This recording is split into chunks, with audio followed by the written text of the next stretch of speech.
یہ ہماری سیکورٹی کا بہت بڑا فیلئر ہے کہ ہم جو فارنر جو پاکستان میں آ کے ہمارے لیے بریجز بنا رہے ہیں، ہمارے لیے وہاں پہ بجلی کے لیے وہاں پہ ڈیم میں کام کر رہے ہیں، اور ہم اس کو سیکورٹی پرووائڈ نہیں کرتے، تو یہ یقین کریں ہمارے لیے بہت بڑا فیلئر ہے. اور یہ جو میسج ہے یہ والا، یہ انٹرنیشنلی بہت برا جاتا ہے. انٹرنیشنل دنیا کے لوگ اس کو دیکھتے ہیں، بہت بڑے بڑے بزنس مین اس کو دیکھتے ہیں. انڈیا میں امبانی کے بیٹی کی شادی ہوتی ہے، پوری دنیا آتی ہے اور بڑے بڑے لوگ آتے ہیں، وہ تو انویسٹمنٹ کرنے کے لیے آتے ہیں. وہاں پہ رشیا نے جو کانفلکٹ ہوا یوکرین کے ساتھ، تو رشیا کے جو بزنس مین تھے وہ ڈھونڈ رہے تھے کہ جگہ کہ ہمیں کوئی پاکستان میں کوئی موقع ملے کہ ہم انویسٹمنٹ کریں. وہ اپرچونٹی ہم نے ضائع کر دی، وہ انڈیا کے پاس چلے گئے.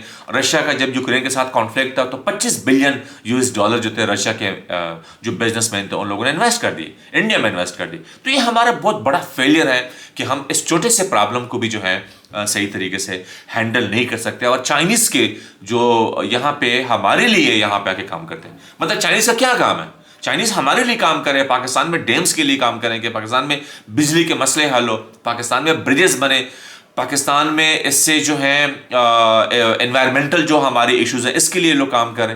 تو یہ اگر ہم یہ چیز کریں گے تو یہ تو جو میسج آئے گا internationally it would be a very negative to everyone. So یہ بہت بڑا جو ہے ایشو اس وقت پاکستان میں درپیش ہے.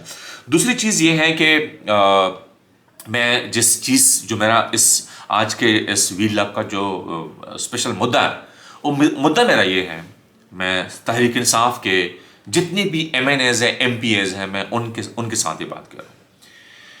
میں یہ کہہ رہا ہوں آپ سب سے، جو جتنے بھی پاکستان کے ایم این اے، تقریباً 91 ایم این اے جو منتخب ہوئی ہیں 2024 کے انتخابات میں، اور 126 ایم پی اے پنجاب سے ہوئی ہیں، اور کے پی کے سے ہمارے تقریباً 90 ایم پی اے سلیکٹ ہوئے. میں ان سب کو ایک بات کرنا چاہ رہا ہوں کہ جس طریقے سے یہ داندلی آپ لوگوں کے ساتھ ہوئی ہے فارم 47 کی، اگر یہ والی داندلی پاکستان مسلم لیگ نون کے ساتھ ہوتی یا پاکستان پیپلز پارٹی کے ساتھ ہوتی، تو آپ یقین کریں، میں چیلنج کرتا ہوں کہ آپ لوگ ایک دن بھی حکومت نہیں کر سکتے تھے.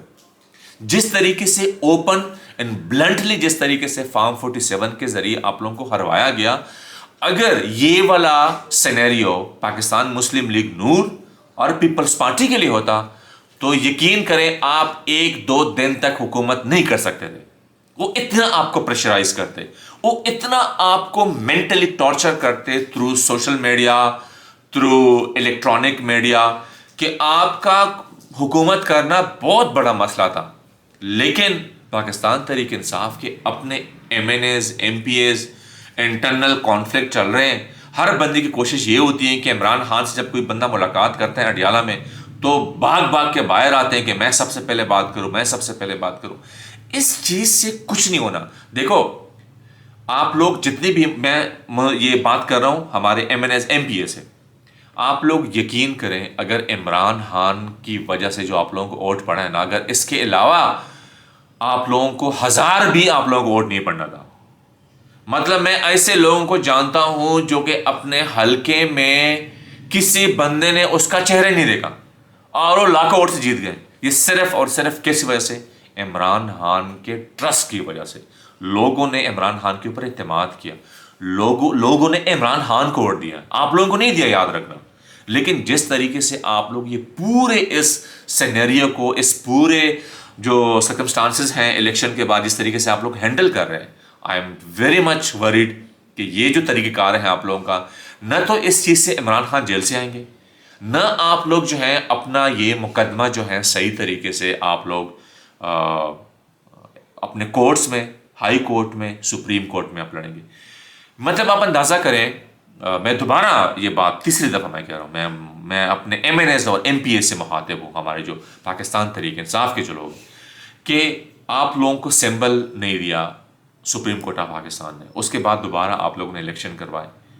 تو جب الیکشن کروائیں تو دوبارہ سپریم کورٹ جائیں نا، اس کے دروازے پہ بیٹھے آپ لوگ، اس کو بتائیں کہ بھائی آپ نے ایک دفعہ سمبل یا ہم نے دوبارہ الیکشن کروا دیے، ہمیں اپنا بیٹ کا سمبل دیں. جب تک آپ لوگ پریشر آپ لوگ نہیں دیں گے، یاد رکھنا، پریشر نہیں دیں گے سپریم کورٹ کو، ہائی کورٹ کو، یہ آپ لوگ بالکل ذہن سے نکال دیں کہ آپ لوگ کبھی بھی اپنے جو پرابلم ہے جو پاکستان تحریک انصاف اس وقت فیس کر رہی ہے، آپ لوگ کبھی سے نکلیں گے. یہ میں آپ لوگوں کو چیلنج کر رہا ہوں، جتنی بھی پاکستان تحریک انصاف کی ایم این ایز اور ایم پی ایز ہیں، آپ لوگ پلیز اس چیز سے نکلیں. یہ آپ لوگ نمبرنگ گیم سے نکلیں. آپ لوگ یہ اس چیز سے نکلیں کہ میں اگر بولوں گا تو لوگ مجھے کہیں گے ہاں یہ بہت بڑا جیالہ ہے پاکستان تحریک انصاف کا. یاد رکھیں پاکستان تحریک انصاف میں ہر بندہ جیالہ ہے، ٹھیک ہے، ہر ورکر جیالہ ہے، ٹھیک ہے، لیکن جس طریقے سے آپ لوگ یہ پورے کیسز کو ہینڈل کر رہے ہیں، ٹھیک ہے، یہ بہت ڈیفیکلٹ چیزیں بنتی ہیں، بننے جا رہی ہیں اسپیشلی پاکستان تحریک انصاف کے لیے فار کمنگ ڈیز. تو تیسری جو چیز ہے جس کو میں ڈسکس کرنا چاہتا ہوں، جو کہ بہت بڑا کام کیا ہے ہمارے کے پی کے چیف منسٹر علی امین گنڈپور نے، 10 کروڑ روپے اس نے فلسطین کے لوگوں کو ڈونیٹ کیا. تو یہ میری ریکویسٹ ہے ہماری حکومت سے، فیڈرل حکومت سے، کہ پلیز جس طریقے سے کے پی کے چیف منسٹر نے یہ انیشیٹو لیا ہے فلسطین کے لوگوں کے لیے، پلیز آپ لوگ بھی لیں. ہمارے ٹیکس کے پیسے بہت ضائع ہوتے ہیں، تو یہ فلسطین بھائیوں کی ہیلپ کریں پلیز. یہی موقع ہے. میں کبھی کبھی سوچتا ہوں کہ جو ظلم اس وقت فلسطین پہ ہو رہا ہے، اگر یہ والا حضرت عمر رضی اللہ کے ٹائم کا ہوتا تو یقین کریں نا، میں کوئی بڑی بات نہیں کر رہا، ہل نہیں سکتے تھے یہ لوگ اسرائیل والے جس طریقے سے فلسطین کے اوپر ظلم ہوا. تو میری فیڈرل حکومت سے یہ ریکویسٹ ہے کہ پلیز آپ لوگ جو ہیں ضرور اس میں پارٹیسپیٹ کریں. Thank you very much. میری سب سے ریکویسٹ ہے کہ پلیز آپ لوگ میرے چینل کو سبسکرائب کر لیں اور اس کو شیئر کیجیے گا. Thank you. اللہ حافظ.